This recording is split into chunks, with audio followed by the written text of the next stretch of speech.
أعوذ بالله من الشيطان الرجيم. بسم الله الرحمن الرحيم. سيقول السفهاء من الناس ما ولاهم عن قبلتهم التي كانوا عليها قل لله المشرق والمغرب يهدي من يشاء إلى صراط مستقيم وكذلك جعلناكم أمة وسطا لتكونوا شهداء على الناس ويكون الرسول عليكم شهيدا وما جعلنا القبلة التي كنت عليها إلا لنعلم من يتبع الرسول ممن ينقلب على عقبيه وإن كانت لكبيرة إلا على الذين هدى الله وما كان الله ليضيع إيمانكم إن الله بالناس لرؤوف رحيم. قد نرى تقلب وجهك في السماء فلنولينك قبلة ترضاها فول وجهك شطر المسجد الحرام وحيث ما كنتم فولوا وجوهكم شطرا وإن الذين أوتوا الكتاب لا يعلمون أنه الحق من ربهم وما الله بغافل عما يعملون. ولئن أتيت الذين أوتوا الكتاب بكل آية ما تبعوا قبلتك وما أنت بتابع قبلتهم وما بعضهم بتابع قبلة بعض ولئن اتبعت أهواءهم من بعد ما جاءك من العلم إنك إذا لمن الظالمين. الذين آتيناهم الكتاب يعرفونه كما يعرفون أبناءهم وإن فريقا منهم ليكتمون الحق وهم يعلمون.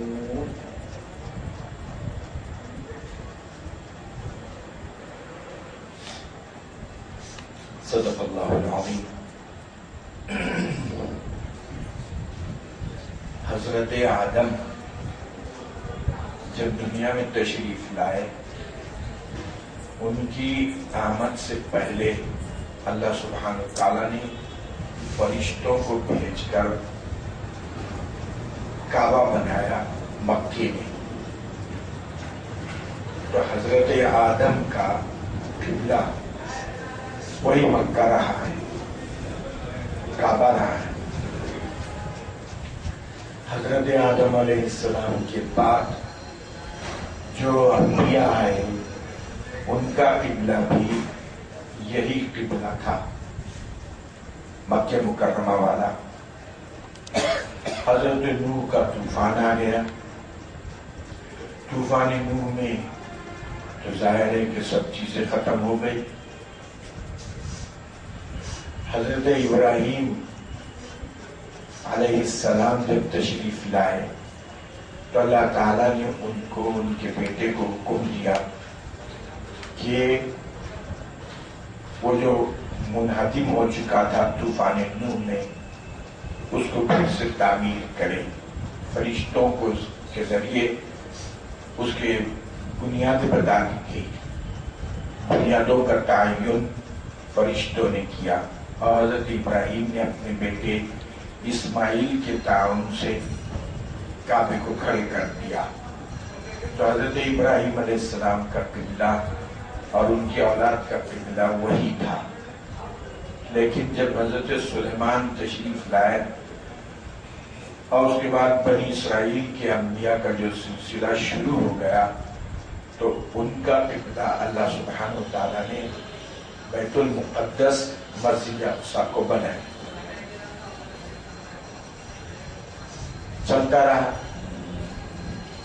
بنی اسرائیل کے تمام انبیاء اسی قبلے کی طرف رخ کرتے رہے، لیکن ایسا رخ کرتے تھے کہ مسجد اقصی کی طرف بھی رخ ہو جائے اور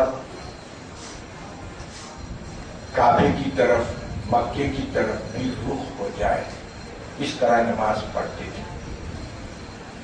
بنی اسرائیل کے انبیاء کا یہی حال رہا. جب حضور تشریف لائے، آپ جب تک مکے میں تھے آپ کعبۃ اللہ کو ہی قبلہ بنائے تھے، لیکن جب آپ مدینہ منورہ تشریف لے گئے اور مکے میں آپ نے اس کو قبلہ اس لیے بنایا کہ عرب لوگ جو ایک تعصب پرست لوگ تھے، نسل پرستی، وہ لوگ کسی اور قبلے کو اگر حضور نے بنایا ہوتا تو ماننے والے نہیں تھے، لیکن جب مدینہ منورہ آپ تشریف لے گئے تو اللہ تعالیٰ نے آپ کو حکم دیا کہ مسجد اقصیٰ کی طرف آپ رخ کریں اور عربوں کی رونق کا خاتمہ ہو۔ عربوں کی رونق تھی کہ ہمارے پاس جو مکے کا ہمارا قبلہ ہے اس کو چھوڑ کر کسی دوسری طرف نہیں جا سکتے۔ ان کی رونق کے خاتمے کے لیے اللہ تعالیٰ نے اپنے نبی کو حکم دیا بیت المقدس کی طرف رخ کرو، کیونکہ اصل چیز ہمارا حکم ہے، نہ کہ لوگوں کی رونق اور نسل پرستی۔ 17 مہینے تک رسول پاک صلی اللہ علیہ وسلم نے مسجد اقصیٰ کی طرف رخ کیا، بیت المقدس کی طرف۔ مدینے کے لحاظ سے شمال میں ہے وہ، جیسے اب ہمارا قبلہ ادھر ہے تو مکے مدینے میں بیت المقدس ادھر ہے اور یعنی بیت المقدس ادھر ہے اور مکہ مکرمہ جنوب میں ہے، الٹا رخ۔ 17 مہینے تک رسول پاک صلی اللہ علیہ وسلم نے ادھر رخ کیا۔ بنی اسرائیل یہ سمجھتے تھے یہود کہ ہمارے آباء و اجداد کا تقدس ہے اور سارے انبیاء بنی اسرائیل کا وہ قبلہ ہے، سمجھے نہیں، لہذا اسی طرف رخ کرنا چاہیے۔ اللہ سبحانہ و تعالی نے پھر رسول پاک کو حکم دیا کہ اسلام جو اللہ کا دین ہے، اللہ کے نزدیک کوئی نسل پرستی نہیں، کوئی توہم پرستی نہیں، بلکہ حکم الہی اصل ہے۔ اس لیے ان کے ذہن کو ختم کرنے کے لیے حکم ملا اللہ سبحانہ تعالیٰ کی جانب سے کہ اے رسول آپ مکہ مکرمہ کی طرف رخ کر لیجیے۔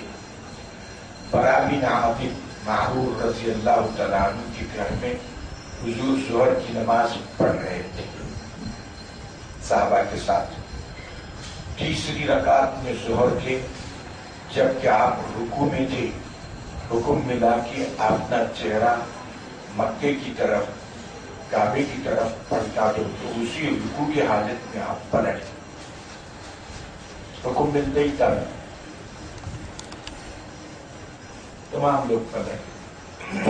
اس کے بعد برا بن عازب رضی اللہ تعالیٰ عنہ فرماتے ہیں کہ اعلان کیا گیا، پھر کے اعلان کیا گیا کہ جو لوگ بھی جہاں بھی ہو، حکم دیا گیا ہے کہ وہ کعبے مکے کی طرف اپنا چہرہ کر لے نماز میں۔ بعض لوگوں کو اطلاع ہوئی ظہر میں، بعضوں کو عصر میں، بعضوں کو مغرب میں، بعضوں کو فجر میں، مختلف اوقات میں مختلف لوگوں کو اطلاع ہوئی، وہ لوگ اپنی اپنی جگہ جب اطلاع ہوئی نماز میں پلٹ گئے۔ تو یہ معاملہ تھا قبلے کا۔ اللہ سبحانہ و تعالیٰ نے ہمارے رسول کو حکم دیا کہ اب آپ ادھر چہرہ پڑھ لیجیے۔ ہونے سے پہلے اللہ سبحانہ و تعالیٰ نے ہمارے رسول کو واقف کرا دیا۔ یہ جو قبلے کے تبدیلی کا معاملہ ہے، بہت سارے لوگ ناسمجھی کی باتیں کریں گے، پہلے اللہ نے باخبر کر دیا۔ حالانکہ یہود کی کتابوں میں صاف طور پر لکھا ہوا ہے کہ نبی آخر الزمان پہلے بیت المقدس کو قبلہ بنائیں گے، اس کے بعد وہ قبلہ ابراہیمی کا رخ کریں گے، یہ ان کے علامات ہیں۔ ان سب چیزوں کا علم ہونے کے باوجود یہود نے مختلف قسم کے افواہیں پھیلانا شروع کر دی اور کہنے لگے کہ یہ دیکھو سارے نبیوں کا قبلہ تو بیت المقدس ہے، سارے انبیاء تو ادھر رخ کر کے آئے ہیں، اور انہوں نے اب محض یہود کی مخالفت کے خاطر قبلہ بدل دیا اپنا۔ تو معلوم ہے کہ ہوتا ہے کہ ان کا مقصد صرف یہود کی مخالفت ہے، کہ سارے انبیاء کا جو قبلہ تھا بنی اسرائیل کے، اب اس کو چھوڑ کے یہ مکے کی طرف انہوں نے رخ کیا ہے، اور عمداً یہود کی مخالفت کے لیے یہ حرکت ہوئی۔ اللہ سبحانہ وتعالیٰ نے ان سب چیزوں کے جوابات دیے ہیں۔ سیقول السفہاء من الناس، بعض جاہل لوگ یہ ضرور کہیں گے، ما ولاہم عن قبلتہم التی کانوا علیہا، ارے جس قبلے کی یہ پیروی کر رہے تھے بیت المقدس کی، ادھر سے کیوں پلٹے یہ؟ تو معلوم ہوا کہ ان کا کوئی کسی معاملے میں ان کا کوئی پختہ ذہن نہیں ہے، کبھی ادھر پڑھ رہے ہیں کبھی ادھر پڑھ رہے ہیں، ان کا دین کچھ ایسی معلوم ہوتا، تردد میں معلوم ہوتے ہی کچھ دین یہ کر رہے ہیں کچھ دین یہ کر رہے ہیں۔ قل، آپ فرما دیجئے ان کو، للہ المشرق والمغرب، یہ سارے جہاد اللہ سبحانہ وتعالیٰ کی اس کی مرضی، جس کو چاہے قبلہ قرار دے۔ قبلے کے مکے کا قبلہ ہو یا بیت المقدس کا قبلہ ہو، اس قبلے کی عمارت اور دیوار اور مٹی میں کوئی تقدس نہیں ہے، بلکہ اصل حکم خدا ہے۔ حکم خدا کی وجہ سے ہم ایسا کر رہے ہیں، اور مشرق اور مغرب اور شمال اور جنوب جہت کی کوئی اہمیت نہیں ہے، خدا کی جہت ہے، سب مرضی اس کی، چاہے تو ادھر قبلہ مقرر کرے چاہے تو ادھر قبلہ مقرر کرے۔ اور قبلے کے معنی ہوتے ہیں سامنے والی چیز، قبلتن کے معنی الشیء الذی یقابلہ، ایسی چیز جو ہمارے سامنے مقابل میں ہوتی ہے، قبلتن بولتے ہیں اس کو۔ تو یہ اللہ کی مرضی ہے، چاہے تو مشرق اور مغرب سب اسی کے ہیں، مرضی اس کی، حکم اصل چیز بیت المقدس بھی اصل نہیں ہے اور مکے کا کعبہ بھی اصل نہیں ہے، اصل ہے حکم الہی۔ وہ جدھر حکم دے گا اس میں تقدس آئے گا، تو تقدس حکم الہی کی وجہ سے ہے۔ حکم الہی کو اہمیت ہے، کسی مٹی اور پتھر کی عمارت کو کوئی تقدس حاصل نہیں۔ اس سے معلوم ہوا کہ بت پرستی کی سخت نفی ہو گئی، اس سے سخت نفی ہو گئی بت پرستی کی، کہ وہ جو کعبے کا جو عمارت ہے اس کی اہمیت نہیں ہے، بلکہ اہمیت خدا کے حکم کی ہے۔ اور اس سے یہ بھی معلوم ہوا کہ اگر مکے کا، اگر بیت المقدس کا جو عمارت ہے وہ مقدس ہوتی، اس میں کچھ چیز ہوتی عبادت کی،